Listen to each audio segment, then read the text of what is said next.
mai paura nel pomeriggio a Sandona di Piave, esplosione per una fuga di gas, il padrone di casa 42enne gravissimo per le ustioni, vigili del fuoco in azione anche per cercare eventuali altre persone sotto le macerie. La testimonianza dei vicini atterriti sembrava una bomba, lui gridava aiuto, è stato terribile, indagini sullo scoppio, l'uomo in passato si era barricato in casa in un momento di depressione. Drammatico schianto lungo il Puto, la scorsa notte a Treviso un 41enne di paese finisce con lo scooter contro un albero, è in gravi condizioni. Violenta rissa all'alba nel parcheggio di un locale a Castelfranco, un ventenne accoltellato a una gamba, gli aggressori in fuga, indagini dei carabinieri. Infermieri stremati da mandare in ferie con un taglio del 20% delle visite da giugno. Tra i problemi che hanno causato il mancato turnover dei camici bianchi attacca l'ULSS 2 anche l'impossibilità di utilizzare il personale non vaccinato. Esercitazione antincendio questa mattina sul Fadalto, coinvolti i volontari di Vittorio Veneto, Miane, Revine e Maserata, tra loro anche numerosi giovani. Code davanti al Museo Bailio per la mostra del Canova. Da ieri mattina cittadini di tutta la Marca hanno deciso di visitare l'esposizione inaugurata venerdì sera con l'annuncio dell'entrata libera per i trevigiani. C'è anche la religiosa veneta Suor Maria Domenica Mantovani, tra i 10 nuovi santi proclamati stamani in piazza San Pietro. Fu cofondatrice e prima superiora generale dell'Istituto delle Piccole Suore della Sacra Famiglia. Telespettatori di Antena 3, buonasera e ben ritrovati, il telegiornale di Treviso, la cronaca in primo piano. Andiamo subito a Sandona di Piave dal nostro Lucio Zanato che ha seguito per noi questo terribile fatto di cronaca, un'esplosione poco dopo le 15:30 in via Zanuto dove si trova, e lo vedo, il nostro Lucio Zanato, c'è un 42enne in fin di vita e una casa distrutta. A te Lucio. Sì, buonasera ai telespettatori di Antena 3, mi trovo appunto in via Zanuto che è praticamente in centro a Sandona di Piave. Alle 15:15 per la precisione c'è stata questa deflagrazione, alle mie spalle vedete la casa è andata completamente distrutta, un'esplosione determinata da una fuga di gas. La prima buona notizia è che non c'è nessuna persona sotto le macerie, non ci sono, a parte il proprietario, come hai già detto tu e l'abbiamo detto già nei titoli, ricoverato in gravi condizioni, non c'è nessun'altra persona coinvolta. La deflagrazione è stata davvero notevole e allora io direi di sentire subito la prima testimonianza che ho raccolto, che è una vicina di casa. Sentiamola. Un gran boato e tanta paura perché non sapevo, sono corsa fuori e ho visto il disastro. Ma dentro c'è sto ragazzo, sto signore? Ma non so se era dentro, se era fuori, non lo so, se è stato sbalzato, non lo so. Lui penso che l'abbiano portato con l'elicottero perché era tutto scottato. Però era cosciente, parlava, no? Non so, lei non l'ha visto? Ho sentito che diceva aiuto, ha detto mio figlio. Perché i primi che hanno visto è stato mio figlio e mio nipote e l'hanno sentito gridare aiuto. Comunque voi vi frequentavate, cioè buoni vicinati? Ma sì, è una strada calma, tranquilla, non succede mai niente. Non si sa se è stata gas, se cosa sia stato. Ecco dunque, intanto vi faccio vedere le immagini, vedete che cosa ha combinato questa deflagrazione, questa fuga di gas. Vedete ci sono i pezzi praticamente degli armadi, ma soprattutto dei vestiti che sono finiti sul tetto, che si è letteralmente sollevato, e questo è quello che rimane della casa. Però io sono con Aurora Mancuso, che è una studentessa che studia infermieristica qui all'ULSS 4, qui all'ospedale di Sandona di Piave. Lei è stata tra le prime a intervenire, ci racconta che cosa ha visto dove era il 42enne. Sì, noi abbiamo sentito un forte boato, io e la mia coinquilina, e siamo subito corse in strada per vedere cosa fosse successo. Abbiamo trovato proprio qui nell'angolo il ragazzo che era rannicchiato per terra, dolorante e tremante. Sì, che abbiamo iniziato a chiamarlo in modo che lui si potesse alzare per venire fuori dall'abitazione. Ma c'era ancora fuoco? Sì, c'era ancora fuoco dentro la casa, però non era ancora propagato. Andiamo a vedere dalle altre parti perché, bisogna vedere per credere qual è stata la deflagrazione, Nicola, perché guardate questa casa che colpo ha preso. E com'era insomma il 42enne? Il 42enne era in condizioni sicuramente gravi e... Insomma, alla fine poi sono intervenuti, diciamo così, i sanitari del 118, ma è intervenuto addirittura direttamente l'elicottero. No, sono intervenuti i sanitari del 118, i vigili del fuoco, i carabinieri e la polizia. L'hanno caricato per portarlo direttamente ai grandi ustionati, perché comunque era ustionato in tutto il corpo. L'hanno caricato e l'hanno portato in pronto soccorso. Mi diceva che la maglietta ce l'aveva in testa, che era praticamente con i vestiti completamente bruciati. Sì, i vestiti erano completamente bruciati e aveva solo un pezzo di maglietta che era attaccato alla testa. È stato, diciamo così, un'immagine anche per una studentessa un po' forte. Sì. Diciamo che è stato molto forte.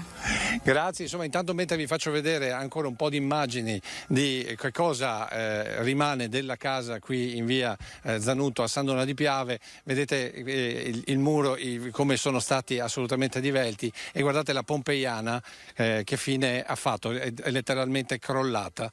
Vedete qua che cosa è successo proprio oggi intorno alle 15:15, una situazione davvero particolare dove appunto sono intervenute le forze dell'ordine, dove è intervenuta la polizia locale, dove sono intervenuti i sanitari e dove è intervenuto anche il sindaco. Sindaco, un commento su quanto accaduto e soprattutto sul fatto che comunque tutti poi si sono prodigati per dare una mano a questo 42enne. No, mi spiace che ci sia sempre qualcosa che deve rovinare anche le giornate migliori, perché insomma finalmente era un pomeriggio di cielo sereno, di sole, insomma molti volevano solamente rilassarsi, passare un pomeriggio in pace, quindi in realtà questa pace è stata interrotta da uno scoppio. La cosa anche in parte così tragica è che nelle vicinanze abitano anche delle famiglie ucraine e quindi in particolare si sono impaurite per rumori che hanno già sentito in altro contesto, insomma. Sembrava una guerra, insomma. Beh, per chi l'ha vissuto penso proprio di sì. Dopodiché l'assistenza e la generosità a partire dai vicini che ha dato già il primo soccorso e poi l'intervento immediato delle forze dell'ordine è riuscito a contenere un po' la cosa. Adesso speriamo che la persona che sta in questo momento soffrendo possa trovare sollievo, questo è il pensiero. E poi gli starete vicino? E poi gli staremo vicino come è stato in questi anni. Grazie al sindaco, intanto io torno alle immagini, giusto per dire appunto che il 42enne 5 anni fa si era barricato proprio in questa casa, pare che soffrisse di depressione legata al fatto di aver perso velocemente appunto 5 anni fa i genitori e anche il nonno e quindi ecco il lato positivo è che qui viveva con la fidanzata e la fidanzata oggi era andata al mare, però non lo sapeva praticamente nessuno, per cui appunto ci sono state le ricerche con i cani da parte dei vigili del fuoco per vedere se c'era ancora qualcuno sotto e per fortuna appunto non c'è nessuno sotto. Adesso si vedrà nelle prossime ore la gravità delle condizioni del 42enne che appunto come abbiamo già detto è stato ricoverato in gravissime condizioni a Verona. Se non ci sono domande Nicola io continuo a farti vedere delle immagini perché credo che questo renda perfettamente la situazione e quando vuoi io restituisco la linea allo studio. Grazie Lucio, lo teniamo ancora un po' di immagini, dicevamo sì c'era questo timore che ci fossero altre persone soprattutto perché appunto il 42enne vive con la fidanzata ma la fidanzata oggi non c'era e quindi fortunatamente pur nel dramma ecco, è tornata, poi ci raccontavano i vicini è arrivata insomma chiedendo ovviamente delle condizioni dell'uomo, poi comunque le ricerche sono continuate per togliere ogni dubbio e poco fa c'è stata appunto la ufficialità che non ci sono altre persone, non c'erano altre persone sotto le macerie. Ora staremo a vedere quali saranno le condizioni e come si aggraverà il quadro clinico del 42enne che a quanto pare ha ustioni sull'80% del corpo, quindi davvero in gravissime condizioni. Grazie a Lucio Zanato per questa cronaca di quanto accaduto, per questo boato sentito davvero anche a chilometri di distanza. Restiamo con la cronaca e andiamo in centro a Treviso. La scorsa notte un altro grave incidente, un 41enne di paese si è schiantato con lo scooter contro un albero sul Put. La normale corsa lungo il put, poi improvvisamente lo scooter di grossa cilindrata che si schianta contro un albero all'altezza di Varco Caccianiga. Il botto sveglia i residenti mentre gli automobilisti lanciano l'allarme. È mezzanotte quando gli agenti della polizia locale arrivano sul posto trovando a terra un 41enne di paese in gravi condizioni, trasportato d'urgenza in ospedale dove si trova ricoverato in prognosi riservata. Nessun segno di frenata, un colpo di sonno, una distrazione o un malore all'origine probabile del dramma. L'intervento dei vigili e del SUEM ha costretto a deviare il traffico per circa un'ora prima di far tornare il put alla normalità. A Castelfranco invece all'alba l'intervento dei carabinieri, una violenta rissa che finisce con un accoltellamento.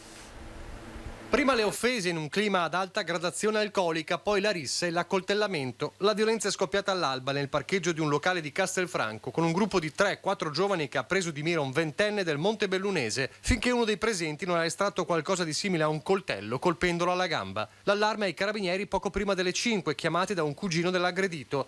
La scena che si sono trovati di fronte era quella del ventenne accasciato a terra e sanguinante oltre che completamente ubriaco, mentre i suoi aggressori si erano dileguati a bordo di un'utilitaria. Indagini in corso per identificarli. A far scaturire la violenza una lite per futili motivi, forse uno sguardo di troppo. Il ventenne è stato portato all'ospedale, verrà sentito appena si sarà ristabilito. Ne avrà per una ventina di giorni. Le elezioni amministrative e il colpo di scena a Santa Lucia di Piave, dove la commissione elettorale è chiamata a verificare, come sempre, le liste depositate ieri. Ieri c'era il termine alle 12, come in tutti i comuni, 17 comuni al voto, ha rigettato per irregolarità nella documentazione presentata la lista Insieme per Santa Lucia di Piave del candidato sindaco Luca Bellotto, delfino del primo cittadino uscente Riccardo Sciunschi. Stante così le cose, a meno di ulteriori cambiamenti, l'unica lista in corsa dunque resta quella di Patto per Santa Lucia con il candidato Fiorenzo Fantinella, al quale per essere eletto sindaco basterà superare il quorum del 40% dei votanti, quindi rigettata la seconda lista in corsa a Santa Lucia di Piave. E adesso la sanità, infermieri stremati da mandare in ferie con un taglio del 20% poi delle prestazioni, visite e quant'altro da giugno. Tra i problemi che hanno causato questo mancato turnover dei camici bianchi, attacca l'ULSS 2, c'è anche l'impossibilità di utilizzare il personale non vaccinato. Un esercito di circa 150 Novax tra gli infermieri, 200 se sommiamo i medici, e il loro peso sul mancato turnover dei colleghi mentre si avvicinano giugno e le ferie. C'è anche questo, secondo l'ULSS 2, tra i motivi per i quali si prevede una riduzione del 20% di esami, visite specialistiche e interventi chirurgici. Il direttore Benazzi è chiaro nel far capire come la non disponibilità per legge di chi non si è vaccinato ricade su chi ormai è arrivato stremato alle porte dell'estate. Su questi 200 persone circa che abbiamo, più della metà sono infermieri, quindi nell'assistenza, quindi posti letto, assistenza nei poliambulatori, assistenza al malato, eccetera. Quindi non andrebbero a gravare sui colleghi che stanno lavorando. E dopo una sessantina, una cinquantina di medici, comunque di specialità anche importanti, che avrebbero potuto ovviamente aiutare i colleghi. Colleghi che ora hanno assoluto bisogno di un turnover. Queste persone hanno dato tantissimo, continuano a dare e hanno bisogno effettivamente di 15 giorni canonici di ferie che gli spetta di diritto e che anche hanno rinunciato magari l'anno scorso a una quota parte di queste, perché una persona che poi è stremata dal lavoro non riesce neanche a dare amore, sostegno a chi è ammalato, perché a questo punto non riesce a sostenere neanche se stesso. Tutto questo mentre si cerca di attuare l'obiettivo delle 35.000 prestazioni da recuperare perché slittate durante la pandemia. Un piano di smaltimento che corre veloce ma che inevitabilmente vedrà creare nuove liste di attesa che, assicura Benazzi, saranno risolte entro l'anno. Solo per la cardiologia, per la pneumologia, per la radiologia stiamo aumentando rispetto al 2019 il 30% di visite in più. Quindi è chiaro che noi andremo a fare il periodo estivo di riposo cercando di dare rotazione ai nostri medici, ai nostri infermieri e provocheremo ovviamente ancora le nuove liste d'attesa. La presenza del personale ora bloccato perché non vaccinato avrebbe sicuramente migliorato la situazione, continua Benazzi, ma precisa non l'avrebbe risolta perché il grande problema di fondo è un altro. Non riusciamo a sostituirli perché non abbiamo graduatorie specialisti e anche la graduatoria dell'ultimo concorso di infermieri, alla fine tra infermieri, turnover nostro che è di circa 200 persone l'anno, tra malattie e persone in gravidanza eccetera, e le case riposo, effettivamente il numero delle persone è ancora esiguo. Potevamo qualche anno fa, si riusciva ovviamente a dare, come dire, il cambio a chi andava in ferie con l'innesto di infermieri giovani presi da graduatoria a tempo determinato. Oggi purtroppo il tempo determinato non viene più nessuno. Un tema ora più che mai attuale, mentre si fa sempre più caldo il dibattito anche in regione sui medici specializzandi nel colmare la carenza di organico negli ospedali, ma soprattutto tra i medici di base. Se fossi i cosiddetti dottorini che dice qualcuno, mi sentirei offeso. Io mi sono laureato, ho fatto l'esame di Stato e ho iniziato a lavorare. E io quando mi sono laureato non mi sentivo un dottorino di serie B, mi sentivo un medico che ha fatto un percorso importante e che ha fatto l'esame di Stato. Quindi è indegno chiamare dottorini i colleghi medici che oggi stanno facendo il primo anno della scuola di specialità e stanno avendo 650 pazienti, perché tranquillamente questi sono medici a tutti gli effetti e sono in grado di gestire anche 1000 pazienti in un momento di difficoltà. È un dibattito forte, l'avete sentito anche dalle parole del direttore Benazzi, quello sugli specializzandi, ed è un dibattito che torna in Consiglio regionale martedì. Il Partito Democratico intanto chiede alla Regione di assumersi le sue responsabilità sul problema. Sentiamo le parole del capogruppo Giacomo Possamai oggi in diretta nella nostra prima edizione. Noi capiamo che c'è una situazione emergenziale e quindi che forse dentro al pacchetto delle misure da prendere in questa emergenza per un tempo limitato c'è anche quello di mettere i medici in specialità, quindi quelli che stanno facendo il percorso di formazione nelle condizioni di avere degli assistiti, perché questo può aiutare. Ricordiamo che in Veneto quasi il 10% dei cittadini non hanno un medico di base, quindi che questa roba qua ci possa stare è vero in questo momento, ma non presentiamola come se fosse una roba scontata, ovvia e normale. È un'emergenza e in questa emergenza la Regione ha una responsabilità pesante, perché mentre per onestà intellettuale sui medici specializzandi, diciamo così, ospedalieri, quindi appunto gli ortopedici invece che gli otorinolaringoiatri, il numero di borse di studio è fissato in larghissima parte dal governo con la legge di stabilità, le regioni possono solo aggiungere alcune borse, il Veneto ne ha aggiunte pochissime, per cui qualche responsabilità ce l'ha anche lì, ma i medici di medicina generale sono borse regionali, per cui sono le regioni che decidono quanti medici di medicina generale formano.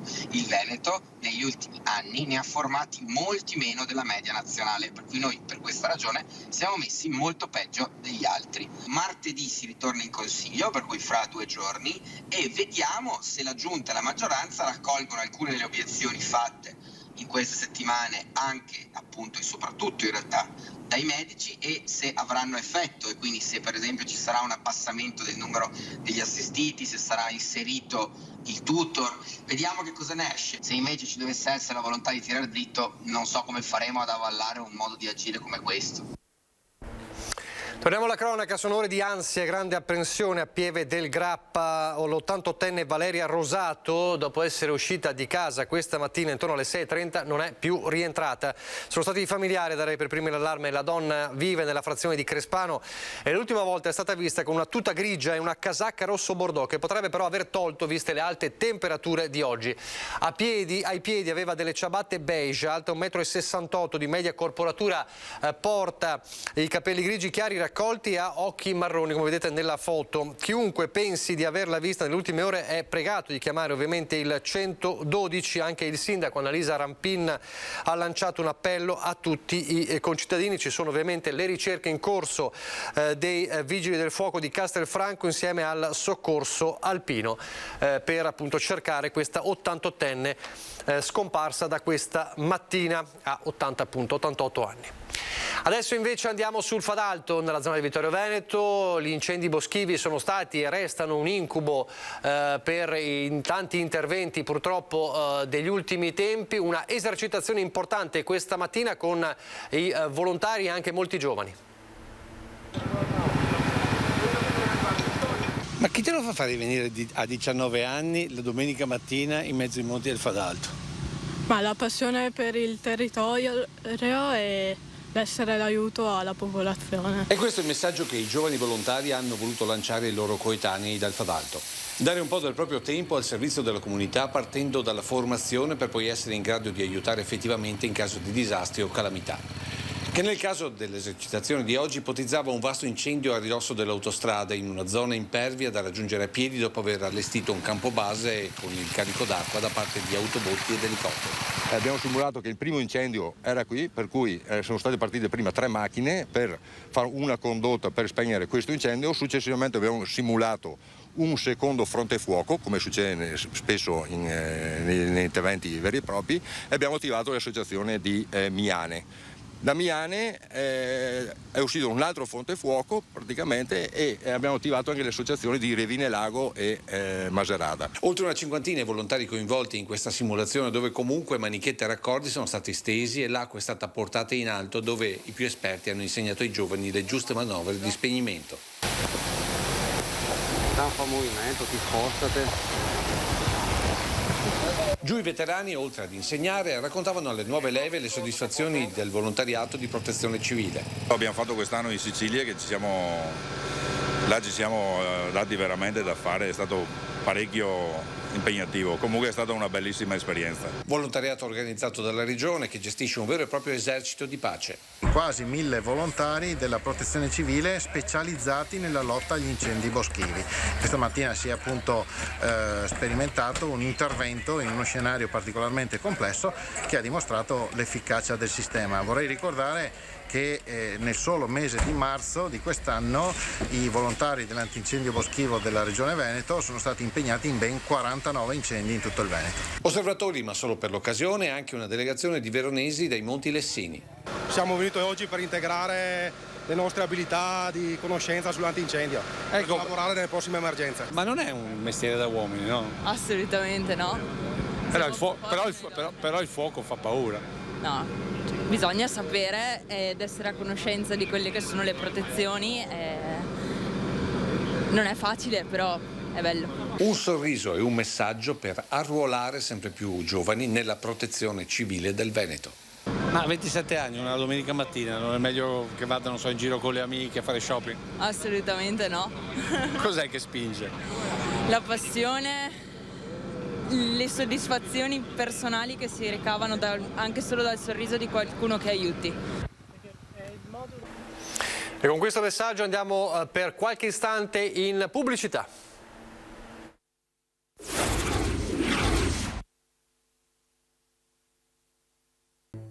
Rieccoci in studio in diretta. Venerdì scorso, proprio in diretta nel nostro telegiornale, vi abbiamo raccontato l'inaugurazione della mostra su Antonio Canova al Museo Bailo. Da 2 giorni il racconto è quello di lunghe file, lunghe code per entrare a vedere le opere, e oggi è stato anche così.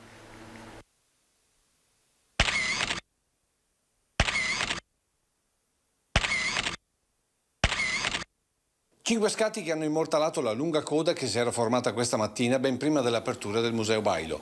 Poi, complice il caldo e la fame, era questa la coda verso le 13. Tutti con pazienza in attesa del proprio turno. Lei ha deciso di aspettare seduta in bicicletta? Ma le dirò la verità, la speranza c'è, ma credo che rinuncerò. Ho fatto il ragionamento che avranno fatto in molti, e cioè che la gente è a pranzo, quindi ci sarà poca gente, invece vedo. Ne vale proprio la pena. Noi abbiamo aspettato circa un'ora qua. Siamo arrivati qua alle 9:30 e c'era già la coda. Abbiamo fatto colazione, ci siamo rimessi in coda e un'oretta d'attesa e... Un'ora di... Ne valse la pena comunque. Ma la componente biglietto gratis non sembra l'elemento prevalente, anche se, come si dice, aiuta. Trevigiani. Avete approfittato del fatto che insomma sto fine settimana è gratis? Abbiamo approfittato che è il primo fine settimana. Già l'avevo vista la mostra, però il fatto che era gratis mi ha spinto di più a venire. Proviamo, se riusciamo ad entrare. E se no torneremo, dura molto la mostra. 2 gli appunti che abbiamo raccolto tra i visitatori. Il primo da questa signora venuta dal Belgio che suggerisce più cartelli in più lingue, mentre il secondo da un trevigiano doc. Sarebbe bello che fosse aperta fino alla sera tardi, adesso in estate, per uno che lavora può finire e poter venire durante il giorno.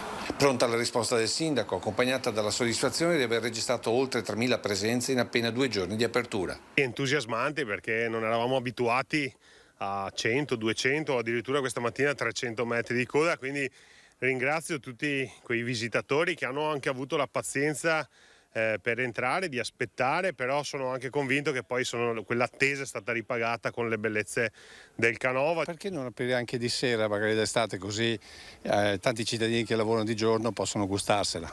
Certamente è un'idea interessante, adesso già domani ne parleremo con gli uffici, capiremo la fattibilità da un punto di vista operativo, però mai dire mai.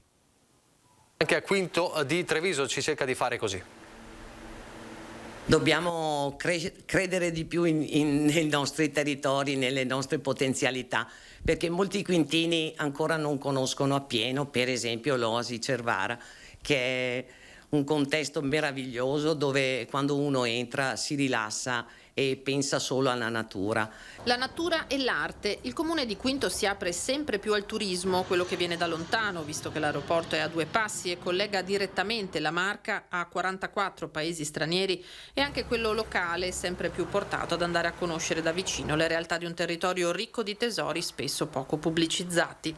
Le attrattive non mancano, sia dal lato delle bellezze che abbiamo culturali, ma anche quelle naturalistiche che magari molti conoscono. Volevamo approfondire questo lato del nostro territorio portando a conoscenza il più possibile l'arte che c'è a Quinto, con la Palla del Lotto nella chiesa di Santa Cristina, o per esempio tutto quello che riguarda i ciardi. La dinastia di pittori che qui ha lasciato tracce indelebili, il patrimonio artistico e quello naturale dunque, che attirano anche molti cicloturisti. Il nostro territorio è attraversato appunto dalla Treviso Stiglia e a breve avremo anche il compimento della Greenway, che da Treviso porta appunto a Quinto, e quindi ci sarà anche quel percorso a disposizione di tutti quegli utenti che hanno la bicicletta come sport, ma anche come proprio una filosofia di salute. Adesso parliamo di un libro che si chiama Pandeconomia di Marca, un libro che racconta 2 anni di Covid e gli effetti sulle nostre vite, racchiusi in 12 interviste. Gli interlocutori ovviamente nelle 12 interviste che ho fatto hanno messo sul tavolo davvero dei temi di cambiamento epocale per tutti noi, che oggi purtroppo anche per la guerra in corso sono ancora più di attualità. Riflettere su 2 anni che hanno stravolto le nostre vite in tutti i settori, ma anche guardare al presente che parla di un'altra emergenza, quella della guerra. Pandeconomia di Marca, il libro scritto da Luca Pinzi con le 12 interviste che vanno dai vertici imprenditoriali del territorio, passando per il direttore dell'ULSS 2 Francesco Benazzi e il governatore Zaia, diventa uno strumento per raccogliere idee su quanto ci aspetta nei prossimi mesi, forse anni. Quello che ci domandiamo è davvero se queste accelerazioni dal digitale al fare squadra ci accompagneranno nella giusta direzione, perché facciamo anche presto a dimenticarci delle lezioni. Anche oggi abbiamo parlato di un sistema paese che si sta ricostruendo sulle macerie, ma nel modo uguale al prima della pandemia, e quindi il tema è: riusciamo ad andare oltre l'ostacolo per avere un cambiamento effettivo? A Palazzo dei 300 il libro edito da Edimarca Edizioni diventa un vero e proprio talk show per chiedersi cosa ha insegnato la pandemia e quali ferite ci resteranno per sempre, con una sola vera certezza: il volontariato, che non ha mai smesso di operare anche e soprattutto durante l'emergenza Covid. Non a caso il ricavato delle vendite ha uno scopo esclusivo: portare solidarietà e magari anche vendita di libri, soprattutto vendita di libri per un obiettivo che è la LILT, che è un'associazione di volontariato che dà una mano alle persone con tumore, alle persone fragili, alle persone in difficoltà. Quindi un libro che ha veramente, deve essere ricordato per il periodo passato, ma anche e soprattutto perché ha un fine nobile. Dal 9 al 25 giugno torna a Treviso Robe d'Amati, il festival che indaga il rapporto tra arte e follia, che per gli organizzatori va rivista in chiave positiva. Compie 30 anni la cooperativa sociale Solco, impegnata nell'aiutare le persone con fragilità ad un reinserimento che passa attraverso un percorso formativo e lavorativo. Un traguardo che sarà festeggiato con l'edizione 2022 del festival Robe d'Amati, che indaga il rapporto tra arte e follia. E mette la follia al centro, ma quella follia positiva, che noi speriamo prima o poi a piccoli passi possa cambiare il mondo. In questi ultimi anni la pandemia prima e la guerra poi hanno portato i soci della cooperativa a nuove sfide. Ad alcuni eventi, come diceva prima lei, pandemia e guerra, non si è mai pronti e preparati. Diciamo che l'isolamento e la fragilità che purtroppo i nostri collaboratori, i nostri soci vivono nella solitudine della malattia mentale un po' ci aveva già fortificato rispetto a questi temi. Naturalmente per quel che ci riguarda cerchiamo sempre di dare quella sicurezza che le cose cambieranno e che le cose andranno sicuramente meglio. Freak, pezzi unici, il tema di questa edizione che dal 9 al 25 giugno vedrà un ricco cartellone di spettacoli, mostre e feste per approfondire il tema dell'unicità intesa come elemento di distinzione dalla massa, ma anche come particolarità nell'espressione artistica.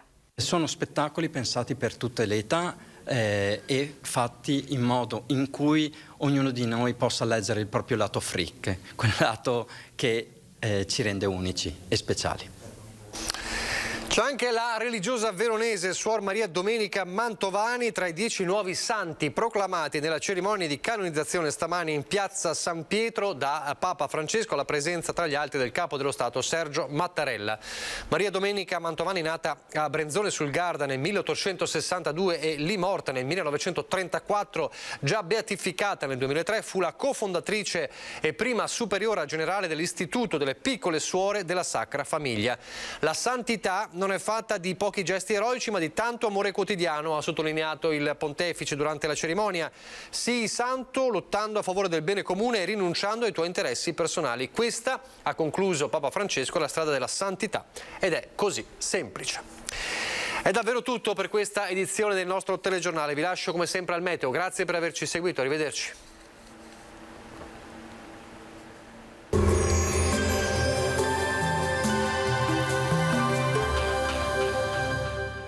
Entra nel mondo Lolato. Da oltre 40 anni un team di professionisti per migliorare la qualità della tua vita. Centro del piede con servizi di podologia. Laboratorio per la produzione di plantari e calzature su misura. Benvenuti al meteo. La terza settimana del mese inizierà all'insegna della presenza dell'anticiclone africano. Bel tempo e caldo in intensificazione. Vediamo il dettaglio di lunedì 16 maggio. Sul Veneto avremo un ampio soleggiamento, dal pomeriggio consueta instabilità tipica del periodo, con qualche temporale sui monti che potrebbe interessare anche le zone pianeggianti attorno. Temperature ancora in lieve aumento, minime tra 13 e 19 gradi, massime comprese invece tra i 25 e i 30 gradi.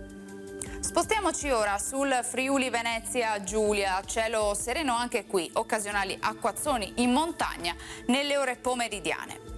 Temperature minime tra 14 e 18 gradi, massime sui 27-30 gradi.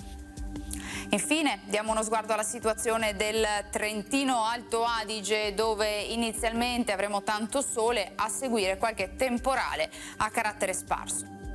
Temperature minime intorno ai 14 gradi, massime sui 28-29 gradi. Dal meteo di Antenna 3 è tutto, arrivederci al prossimo aggiornamento.